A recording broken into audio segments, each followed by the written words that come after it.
काही नाही, फक्त तो सात्विक असावा आणि चिंतन करणारा असावा. तुकोबराय म्हणतात तयाचा हरिक वाटे देवा. देवाला त्याचा 100% हर्ष उल्हास वाटतो. देव इच्छा करतो की असा व्यक्ती आपल्याला भेटावा. लक्षात आलं का नाही? देवाला बी नालायकाचा लई कटाळा आहे महाराज. काय करावा, पण आता वार आहे तसं उधळतो देव बी, काय करीन सांगा, बरोबर आहे का नाही? तर देवाला काय कमी येते का काय? लई ना महाराज, देवाला बी फक्त त्याच्यापाशी दारात वेळ आहे, बाकी काय नाही. भगवान के पास देर है लेकिन अंधे वाट बघतोय फक्त. असू द्या, असू 99 शिव्या देईपर्यंत देव ग बसला पाहिजे. आपल्याला हे निवित काय लगे पत्र निघाले का, आणि रोज पिऊन येतो केवढा बांगला आहे त्याचा. जरा दमधर आमची अजून वेळ आलेली नाही. असं नाही काय, बघा चुकून बी करायचं नाही, काय घेण देण नाही.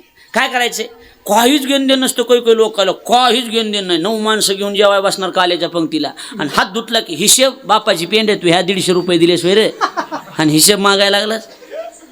लय 2 प्रकार आहेत महाराज. काही माणसं पटी हाणणार, त्याच्यातले चहा पिणार, हिशेबाचा घोळ करून टाकणार. आणि काही देताना म्हणा हे कुठं लय चांगल्या कामाला खर्च. देणार आणि देवाला द्यायचेत म्हणून द्यायचे, हे असलेच काय घेण देण नाही. देवाला द्यायचेत ना, मग देव तयाला शिक्षा करी म्हणून उगेची बाईस तुम्ही ग बसायचं. देव त्याचं बघून घेईन. बघा माणसं, आता माणसं म्हणजे हे हितल्या त्या घाटातले धाबे नको, ती लोक बघत येतं इथं प्यायचं नको, तिकडं लांब चल. तुम्ही गावातल्या लोकांच्या बेनं लांबच्या धाब्यावर जातात, पण देवाच्या बेनं कुठं जातात? होय, देवाच्या बेनं. मग हे बघा, वाईट कामं करताना लोकाची आपल्यावर नजर नाही, पण देवाची आपल्यावर 100% नजर, एवढं लक्षात ठेवायचं. खुनू नका ऐकून करा, इकडे माझ्याकडे बघा. हां, लक्षात यायला लागलंय का नाही? काही ते नादातले असले असं करते, बरोबर आहे का? असं काही करायची गरज नाही, काय नाही, बरोबर आहे का नाही? देवाची आपल्यावर 100% नजर असते, हे ध्यानात ठेवा.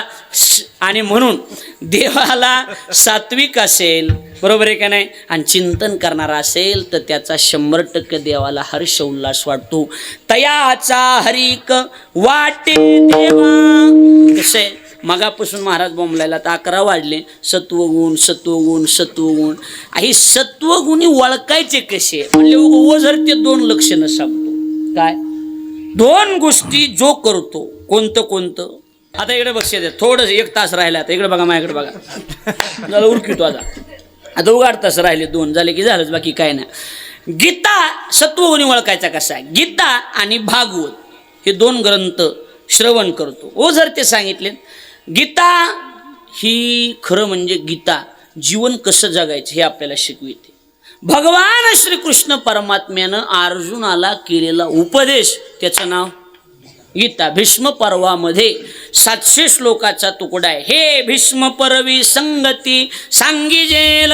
ज्ञानोबराय म्हणतात भीष्म पर्वातले 700 तुकडे बाजूला काढले आणि त्याला नाव गीता देऊन टाकलं. त्या गीतेचं श्रवण जो करतो, ऐकास हे बोल नका रे, गीतेचं श्रवण जो करतो आणि भागवत हे आपल्याला मरावं कसं हे शिकवतं. शुकाचार्य महाराजांनी राजा परीक्षितीला सांगितलेले. कळायला लागले का नाही?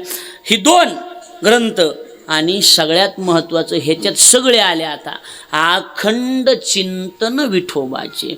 देवाचं चिंतन करतो आणि तेही अखंडपणानं करतो. तयाचा हरिक वाटे देवा आणि धन्य माता पिता तयाची. त्याचे मायबाप धन्य आहेत, कारण सत्वगुणी आहे.